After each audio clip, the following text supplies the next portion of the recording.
Good morning, sunshine. Come in. Don't mind the dog. Hey, Kobe.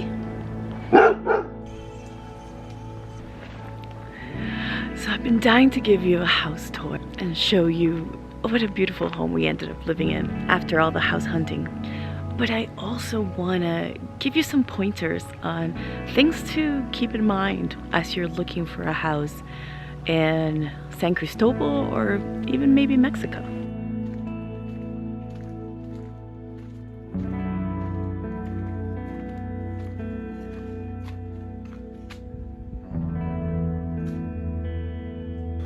So for us, it was really important to get a place that actually had trees and patio and nature, but not common, definitely not common. If you remember, or if you haven't seen it, you can check out the video of my house tour for my last place. It did have a little garden that all the apartments shared, but it was really manicured and it wasn't somewhere that you could grow your own things, right? Here, I actually have a patio that I can plant things. Like, we've been keeping up this plant. Our aloe had babies, so we were able to spread them out. This one flowered. To me, there's a difference between partaking in a garden versus actually well, maybe killing some, but for the most part taking care of plants and partaking in nature. All these plants I have actually purchased from a very nice lady that lives on the street, and they actually deliver them to me. That's also where we got our Christmas tree. And plants here are fairly cheap. Most of these were about $5 US, some a lot cheaper. What's expensive are pots, so we haven't gotten any pots. So this is my kitchen. One of the things that you should keep in mind here in San Cristobal, or in Mexico in general, is that not all places come with appliances. So, and the appliances that they do have are fairly small. Like, this is my hand, and this is a refrigerator. It is a very small refrigerator compared to the United States. And our stove is a camping stove. How about we warm up with some tea before we continue? Black or green? Now let's go with green.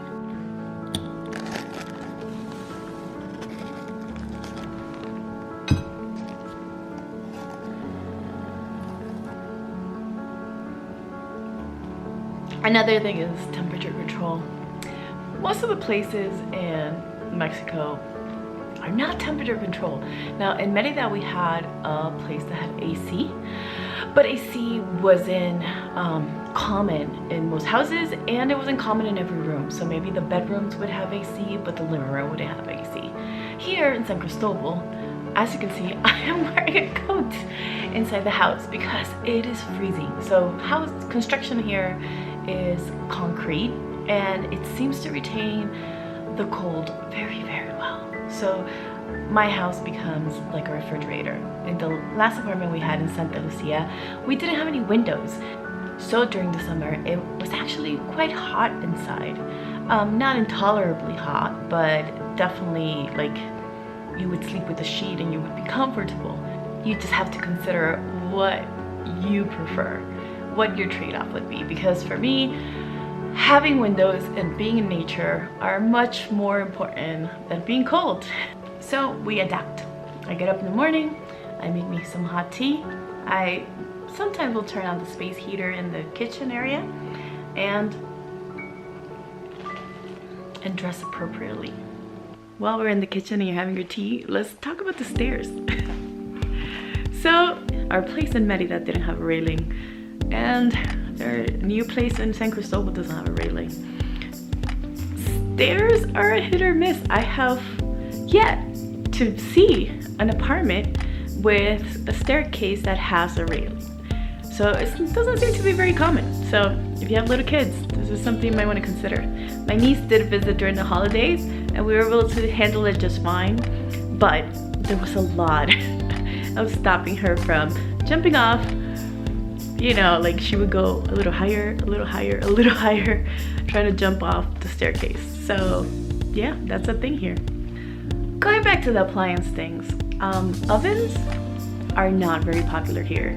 So we ended up getting a little toaster oven because we like toast and we like to bake and things like that. But a stove with an oven is not very common. So if you're a baker, you might want to keep that in mind when you're looking for homes.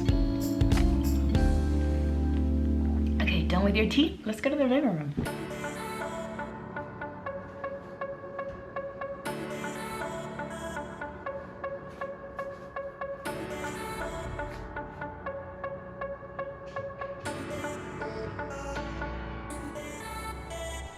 So let's start by saying this is my final product for this sofa.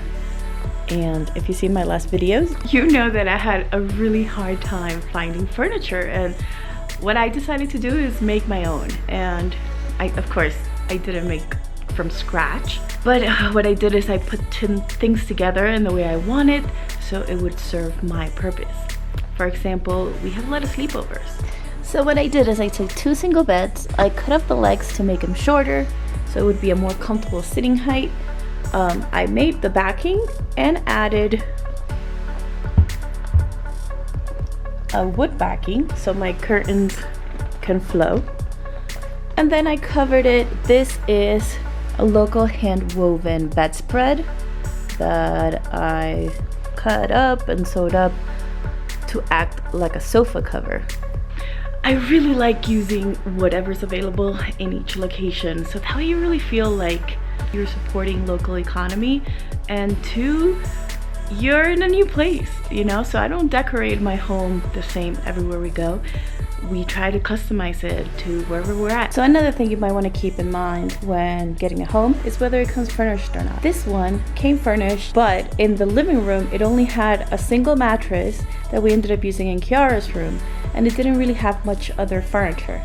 So this is the furniture that is easiest to find here. As you can see, living room table is like that, desk is like that, these chairs are also like that, and everything in the kitchen as well. So if you're looking for something different, you might have to either order it in through a department store or go to the nearest bigger city, which is Tuxtla Gutierrez. Now, window coverings were not popular in a lot of the apartments I saw, so I did end up making these drapes and just using push rods to hold it in place so I wouldn't open holes in the wood. Yeah, that one's kind of falling. That is the negative part of the pressure rods. Now, this is the space heater I was talking about, and if you've seen one of my last videos, you'll see how I have to remove this and take it to get refilled. Now, there are electric space heaters here in San Cristobal. The problem is that electricity in San Cristobal, if your home spends a certain amount a month or below a certain amount a month, you're considered a residential property. But if you spend over a certain amount, you're considered a commercial property, and therefore your electricity will be a lot more expensive. I heard it's about triple. I'm not 100% sure. If you know the exact numbers for this, please share it with us in the comments, because it's something I totally found intriguing. But I have not stayed at any place that I have to pay for my own electricity, so I can't really compare the numbers.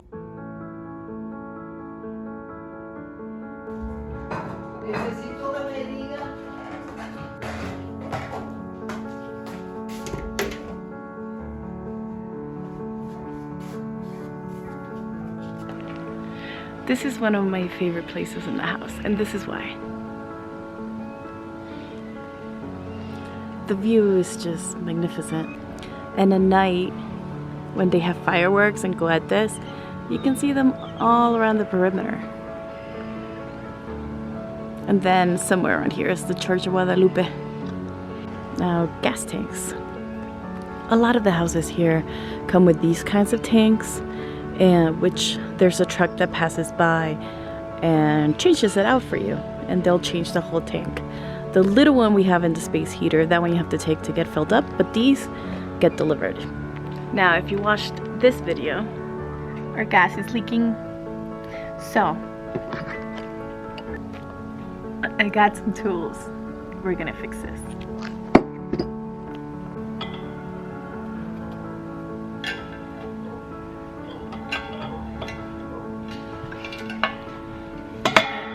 was told it wasn't always lefty-loosey.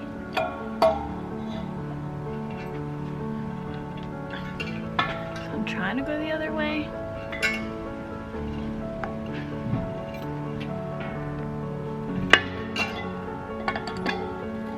That wasn't that bad. So it's leaking out of the top. I don't know why. You'll know that a lot of the things that go wrong with the house sometimes are your responsibility. So I've definitely had to buy tools to take care of the little things around the house. So I did that myself because sometimes they don't come out for little things, right? Later on, I found out that the gas company would have replaced it. Obviously, I would have to have paid them, but labor here is obviously very affordable, so you could also do that. But just keep in mind that little things like that break, and it'll be your responsibility. Ain't that cute? I haven't figured out how to light it yet, but I'm very excited about it. So another thing is that we don't have a dryer. The apartment comes with a washer but not a dryer, so we have to air dry our clothes, and therefore, well, we have this little device up here, which means that when it's raining, can't do laundry. Now on to the rooms.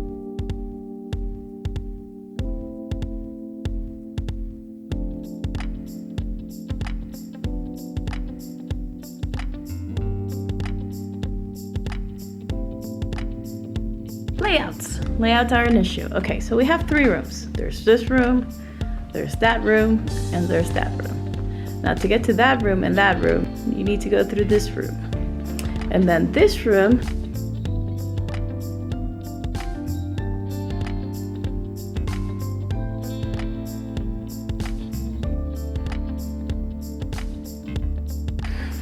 has the half bath.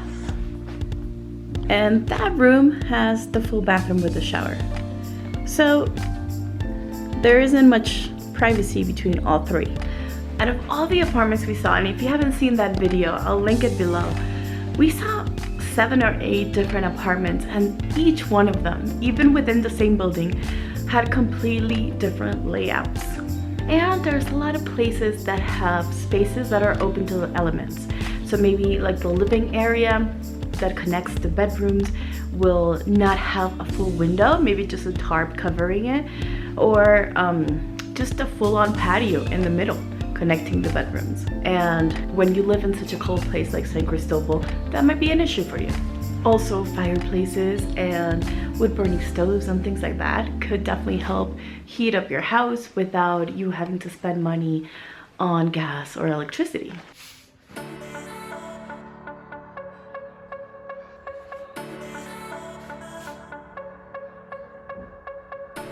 Now this is definitely my favorite bedroom because of the beautiful giant windows.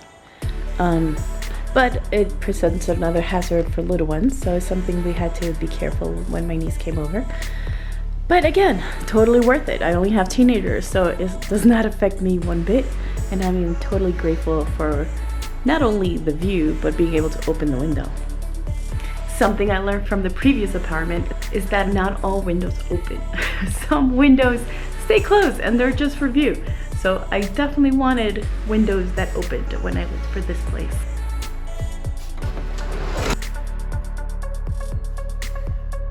Now as we look at this beautiful shower, let's turn it on.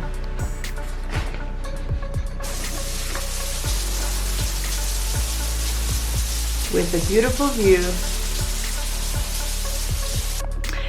I would say that doors aren't always traditional. This one's a sliding door with a glass pane in it. We saw metal doors. We saw the door in the other bathroom that doesn't have a knob. So normal doors might not be a thing. So again, something you might want to keep in mind. It depends how much privacy you need, right? It's just me and my girls, so we don't really need that much privacy. Well, I don't, they kind of like their privacy. But my point is that these console doors are non-consequential to us. They kind of work, but it doesn't work for everybody. So if you have a roommate situation, you might want to keep that in mind. As for running water, it's a luxury in Mexico. You may have water, you might not have water. It really comes and goes. Sometimes we lose water in the afternoons, and sometimes we always have water. And then same with the hot water, right? You can run out of gas mid-shower and therefore not have any hot water to shower with when it's like 38 degrees outside. Both possible things, they just happen. It doesn't matter where you live. Like, it could be a beautiful house. I have a friend that had a giant house. It looks so luxurious, and she didn't have hot water for months. So she had this gorgeous tub and didn't have anything to fill it with. Toilets, some toilets don't come with toilet seats. Also in Merida, we were able to flush toilet paper down the toilet, which is not common in Mexico, but it was in that apartment. Here, not so much. So you really have to ask. Some apartments might have been adapted for the toilet paper and others might not. One last thing, and story time. So if you've seen my other videos, you kind of know how we ended up in this place. And the truth is that I was a little hesitant to share too much at the beginning because I was not really knowledgeable on the facts. And I shared a little bit in one of my last videos, but not the whole story. I realized the details of the story are really not that important, like, you know, whether it annoyed me that I had bugs or that they didn't fix things or whatever, right? Like, obviously I was not pleased with the way my last landlord handled things, but there's a very important part that has affected a few of my friends, and that's going through a real estate agent. Go figure. I really thought that going through a real estate agent would be a safer bet, but it has turned out to not be the case. Keep in mind, like I mentioned, there's certain things that happen here that are just a given, like running out of water or not having electricity or running out of gas leaks, you know. These things do happen. The problem is that when you work with a real estate agent and they make certain promises to you and then they don't abide by them, it kind of leaves you in a bad place. I recommended last time not to go through a real estate agent, and after my experiences so far, I would second that. So me and two of my friends had difficulty with using real estate agents, and it became a thing that we had to hire a lawyer and just to understand our rights and things like that. So is every real estate agent created equal? No, of course not. I'm sure there's some people that mean well and want the best for you as much as for the owner of the home. But having said that, there's also some that don't. There's also some that are just dying to get you signed. I would say that some of the things that you can do to make sure that what's being offered to you is completely fair is hire a lawyer. The lawyer I first hired was like 300 pesos, but I've also seen them as high as 500 pesos for an hour consult. I think it's totally worth it. Have them review the lease, like bring the lease with you, have them review it before you sign, not after you sign. He'll give you the best advice. New information that I haven't included in my last videos is promissory note. I didn't have to sign promissory notes when I signed my lease, but my other two friends did. And what happens is the way that they structure the lease and the promissory notes were not together. They were completely separate, which means that if anything were to happen, they would be able to sue you for both separately, meaning that you would owe the money twice. Definitely important information. And promissory notes here in Mexico count as cash. They count as a check. It's equivalent to you writing a check and promising this person that you will pay them that money. And the way they use them here is that they'll return them to you when you pay the rent. But it is possible for them to take advantage of you. So hire a lawyer, have them review your lease. That way you can make sure that you don't have anything that you don't expect. And that everything they promise is actually included in the lease. Thank you so much for coming. And if you have any questions, let me know. Bye.